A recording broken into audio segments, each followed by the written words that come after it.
Hi hello welcome to our channel.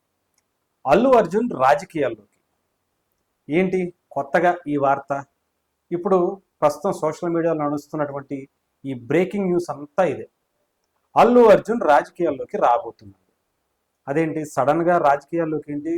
ఆయన మంచి peak టైంలో ఉన్నాడు కదా, పుష్ప 2 హిట్తో నేషనల్ వేడిగా పాన్ ఇండియా స్టార్గా చెప్పాలంటే నేషనల్ అవార్డు కూడా వచ్చింది ఆయనకి.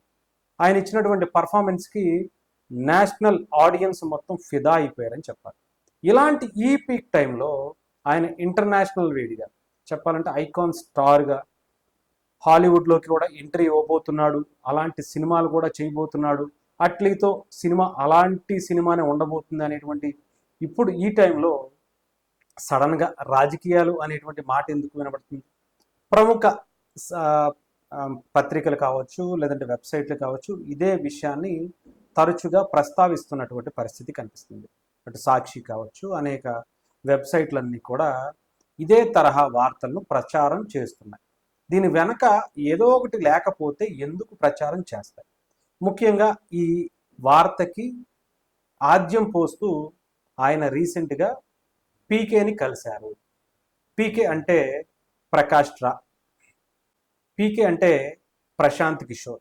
ప్రశాంత్ కిషోర్ అంటే రాజకీయ వ్యూహకర్తగా భారతదేశ రాజకీయాల్లో అనేక రాష్ట్రాలకు సంబంధించి రాజకీయ పార్టీలకు అధికారం కట్టబెట్టినటువంటి వ్యక్తిగా చాలా మంచి పేరుంది. పొలిటికల్ స్ట్రాటజిస్టులకి తోపు అనేటువంటిది మనకి పీకే రూపంలో ప్రశాంత్ కిషోర్కి ఇచ్చేటువంటి బిరుదుల రూపంలో మనకు తెలుసు. రీసెంట్గా తమిళనాడు రాజకీయాల్లో కూడా తను చెప్పిందే జరిగింది, ఎవరు ఊహించింది అక్కడ రాజకీయ పార్టీగా విజయ్ గారు అక్కడ విజయ దుందుబి భోగించి అద్భుతమైనటువంటి విజయాన్ని అందుకుని సీఎంగా ఆయన పట్టాభిషేకం కూడా చేసుకున్నారు, పరిపాలన కూడా కొనసాగిస్తున్నారు. అలాగే గతంలో చాలా రాజకీయ పార్టీలకు అటు పశ్చిమ బెంగాల్లో దీదీ కావచ్చు, లేదంటే అటు బీహార్లో కొన్ని రాజకీయ పార్టీలకు ఇలా చాలా వరకు జరిగింది. అలాంటి ప్రశాంత్ కిషోర్ని, రాజకీయ వ్యూహకర్తగా ఉన్నటువంటి ప్రశాంత్ కిషోర్ని అల్లు అర్జున్ ఎందుకు కలిశారు? అది కూడా ఒకసారి కాదు, దాదాపు 2-3 సార్లు పీకేని ప్రశాంత్ కిషోర్ని కలిశారు అనేటువంటిది కనిపిస్తూ ఉంది. ముఖ్యంగా అల్లు అర్జున్ గారికి ఆయనకి ఏం సంబంధం? ఈయనని ఎందుకు కలుస్తారు? ఈయన సినిమా ప్రపంచం, ఆయన రాజకీయ ప్రపంచం.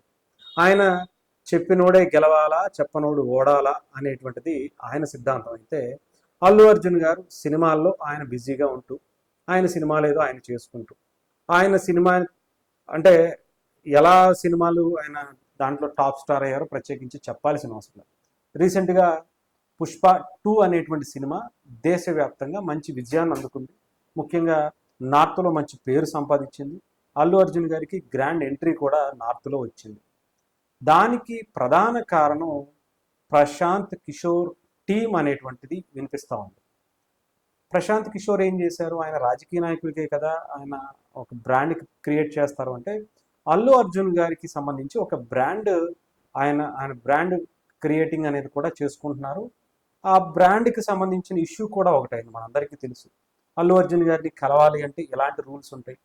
ఆయనతో మాట్లాడాలంటే, చూడాలి అంటే, కలవాలి అంటే అంటే ఆయన ఎదురుగుండా కూర్చునేటప్పుడు, నుంచునేటప్పుడు ఎలా ఉండాలి అని చెప్పి కొన్ని రూల్స్ కూడా పెట్టారు అని చెప్పి ఒక ఛానల్లో, నార్త్కి సంబంధించినటువంటి ఒక ఛానల్లో వచ్చినటువంటి వార్తను కూడా మనం చూస్తాం. ఆ తర్వాత చాలా దుమారమే రేగింది. అంటే ఒక బ్రాండ్ బిల్డింగ్కి సంబంధించినటువంటి సంస్థతో అల్లు అర్జున్ గారు ట్రావెల్ అవుతున్నారు అని. ఆ బ్రాండ్ బిల్డింగ్కి సంబంధించినటువంటి ఆ సంస్థ పీకే గారిది అనేటువంటిది ఒక వార్త. లేదంటే ఆయనే ఇలా హీరోలకి కూడా బ్రాండ్ బిల్డింగ్ చేస్తూ ఒక సంస్థని సపరేట్గా పెట్టి మానిటరింగ్ ఆయనే చేసుకుంటున్నారనేది ఇంకొక వార్త. సో ఆ దాంట్లో భాగంగానే అల్లు అర్జున్ గారికి సంబంధించినటువంటి బ్రాండ్ బిల్డింగ్ కూడా ఈ పీకే గారి సంస్థ చేస్తున్నారు అని. గతంలో ఐపాక్ ఉండేది, అది జగన్మోహన్ రెడ్డి గారు ఓన్ చేసేసుకున్నారు. ఐపాక్ ఫౌండర్ మెంబర్గా పీకే గారు ఉన్నప్పటికీ దాన్ని కంప్లీట్గా జగన్మోహన్ రెడ్డి గారు కొనేసుకున్నారు. ఆయన ఇంకొక సంస్థను ప్రారంభించినటువంటి పరిస్థితి కనిపించింది.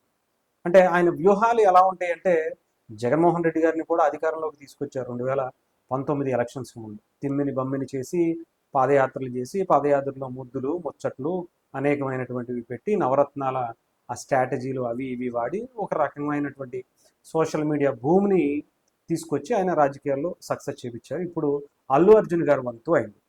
అల్లు అర్జున్ గారికి సంబంధించి ఎందుకు ఆయన రాజకీయాల్లోకి వస్తారు అనేటువంటి మాటలు ఎందుకు వినిపించాయంటే ప్రశాంత్ కిషోర్ గారితో ట్రావెల్ అవటం. రీసెంట్గా ప్రశాంత్ కిషోర్ గారు పనిచేసినటువంటి విజయ్ గారు తమిళనాడు యాక్టర్గా చాలా సక్సెస్ఫుల్గా చాలా స్టార్డమ్ ఉన్నటువంటి హీరోగా వచ్చినటువంటి రాజకీయాల్లోకి వచ్చినటువంటి అనతి కాలంలోనే ఆయన సక్సెస్ అవటమే కాదు, ఒక్కసారిగా సీఎం చైర్లో కూర్చోవటం అనేది ఇప్పుడు అల్లు అర్జున్ గారిలో కూడా రాజకీయాల్లోకి రావాలనేది ఆసక్తి కనబరిచింది. మీరు కూడా వస్తే మిమ్మల్ని కూడా సీఎం చేసేటువంటి బాధ్యత నాదే అని ప్రశాంత్ కిషోర్ ఓపెన్ ఆఫర్ ఇచ్చినట్టుగా తెలుస్తూ ఉంది అని పుకార్లు అయితే వినిపిస్తాను. బట్ అల్లు అర్జున్ గారు తన స్టార్డమ్ని ఇంత పీక్ టైంలో ఇంత నేషనల్ లెవెల్లో ఇంటర్నేషనల్ లెవెల్తో వెళ్తున్నటువంటి ఈ టైంలో ఆయన జీవితాన్ని వదిలేసుకుని వస్తారా అంటే చెప్పలేం. వచ్చిన తర్వాత అమ్మ నా బూతులు తిట్టించుకోవాలి, అడ్డమైన వాళ్ళతో బూతులు నా మాటలు పడాలి, ఆయన మాటలు అనాలి, ఓపిక ఉండాలి, మనకి నచ్చిందే చేస్తానంటే ప్రజలు యాక్సెప్ట్ చేసేటువంటి పరిస్థితి కూడా ఉండదు. ఇవన్నీ మరి అల్లు అర్జున్ గారిలో ఉంటాయా? ఆయన మీద వచ్చినటువంటి సంధ్య థియేటర్కి సంబంధించినటువంటి కేసు ఇష్యూ కూడా మనం చూసాం. అలాంటప్పుడు ఆయన ఎలా ప్రవర్తించారో కూడా చూసాం. మరి అలాంటి వ్యక్తి ఇప్పుడు ఒక్కసారిగా సీఎం చేస్తాను అంటే ఆయన మనసుని మార్చుకొని సినిమా రంగం నుంచి రాజకీయ రంగం వైపు వెళతారా అంటే చెప్పలేం.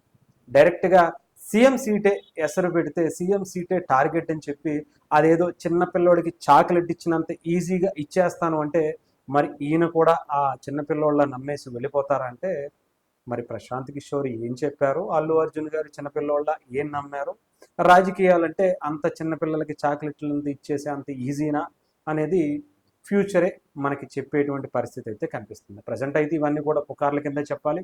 బట్ ఒక వర్గానికి సంబంధించినటువంటి మీడియా, సాక్షి మీడియా లేదంటే కొన్ని అనుబంధ సంస్థలు అంటారు కదా, వాళ్ళు మాత్రమే ఈ వార్తను ఎక్కువగా ప్రచారం చేయటం వెనక ఉండేటువంటి ఆంతర్యం ఏంటో కూడా మనం కొంచెం డెప్త్గా ఆలోచిస్తేనే అర్థమవుతుంది. సో ప్రత్యేకించి చెప్పాల్సిన అవసరం ఒక విషయాన్ని కావాలనే రుద్దుతున్నారు అనేది అర్థమవుతుంది.